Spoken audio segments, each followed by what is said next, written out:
You heard it, and your body moved before your brain did. A cry cuts through a crowded restaurant, through headphones, through walls. It bypasses every rational filter you have. And before you even locate the source, something in your chest has already responded.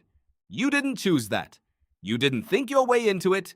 Your nervous system made the decision for you in under a tenth of a second before consciousness had any say at all. That is not a quirk. That is one of the most precisely engineered alarm systems in the history of life on Earth. Think about the sounds you can ignore.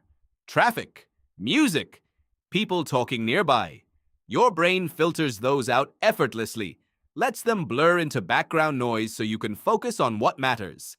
But a baby's cry never becomes background noise. It never blurs. It never fades. It follows you out of the room and through closed doors and into your sleep. And if you are a new parent, it reaches into the deepest layers of your unconsciousness and pulls you upright at 3 in the morning before you are even technically awake. Why?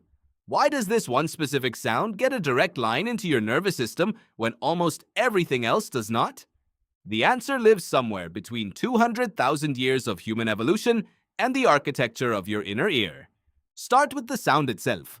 A baby's cry sits in a very specific frequency range, between 300 and 600 Hz on the fundamental tone, with harmonics spiking as high as 2000 Hz during peak distress. That range is not an accident. It sits almost perfectly inside the zone of maximum sensitivity for the human auditory system.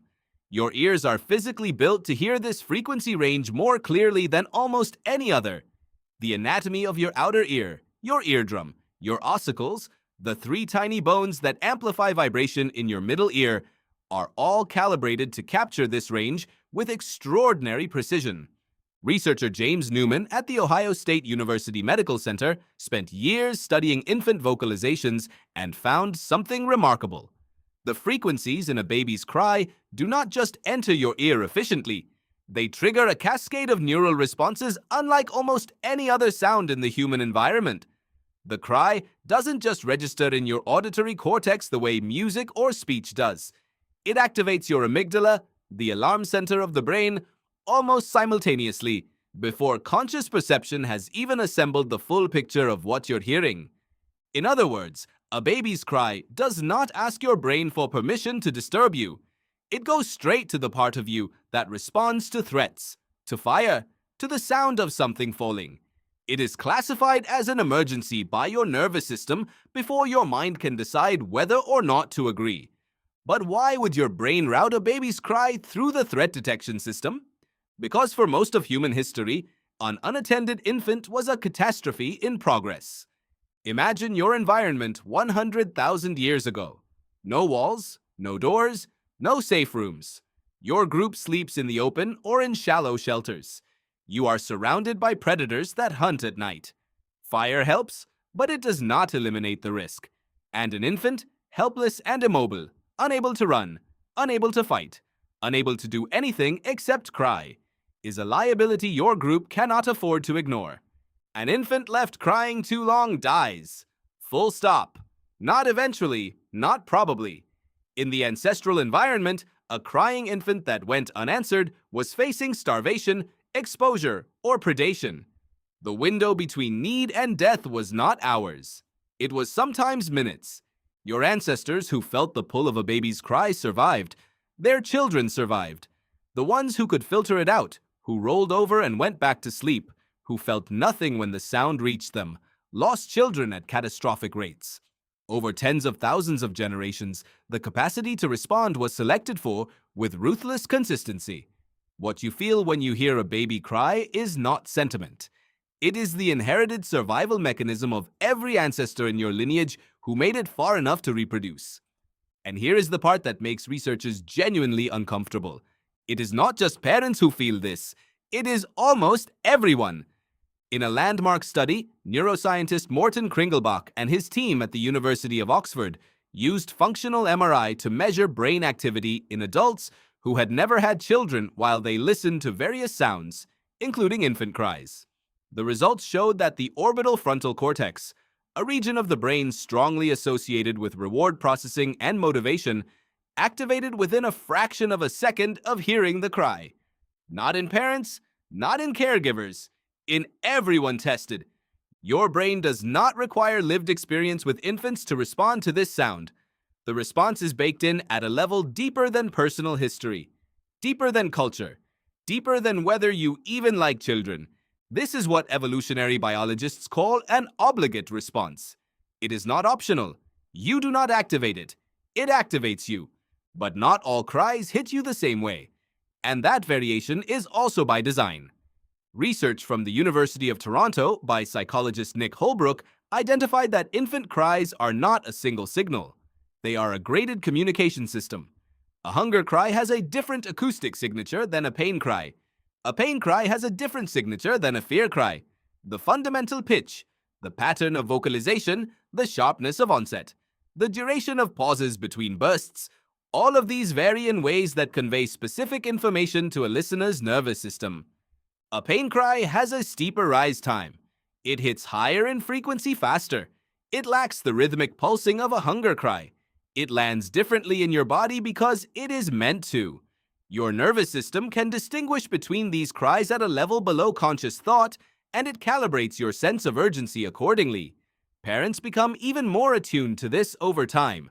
What they're developing is not simply emotional attachment, it is pattern recognition at a neurological level, a trained capacity to decode the communication system of an organism that cannot yet use words.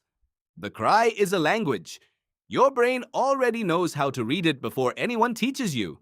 Now consider what this means for modern life. You live in a world of recorded sound. A baby's cry on television, in a film, in a podcast, in a YouTube video, triggers the same cascade of neural activity in your brain as a real baby crying in the same room. Your nervous system does not distinguish between the source and the simulation. It responds to the frequency, not the context. This is why crying babies in films feel unbearable to watch. It is why a recording of infant distress is used in some sleep deprivation studies as a stress inducer. It is why noise-canceling headphones often specifically fail at this particular frequency range. The technology can filter out almost anything: engines, voices, city noise. But the infant cry is so precisely calibrated to your auditory system's peak sensitivity that even imperfect transmission cuts through. You are not overreacting.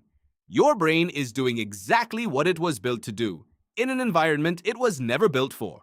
And here is the counterintuitive truth underneath all of this. The cry is not an accident of infancy. It is the most sophisticated thing a newborn can do. An infant arrives in the world with no language, no mobility, no defense, no tool use, no camouflage. In every measurable survival capacity, a human newborn is one of the most helpless creatures ever born on this planet.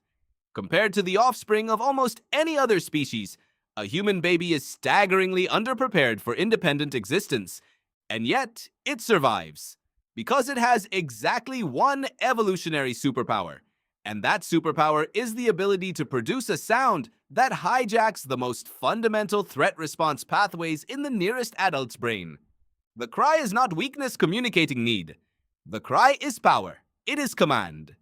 It is the only leverage an organism with no leverage has, and it works with a precision that millennia of natural selection has honed to something close to perfection. Tonight, somewhere nearby, a baby will cry. Maybe through a wall, maybe on a screen, maybe in the next apartment. And before you decide how to respond, or whether to respond, your amygdala will have already fired. Your heart rate will have already shifted. Your attention will have already snapped into focus with the clarity of something that feels like instinct, because it is. You will feel the pull of it, just like every human who came before you felt it, in the dark, around the fire, in the long, unrecorded nights before anyone thought to ask why. That pull kept your ancestors alive, and it kept you here to feel it.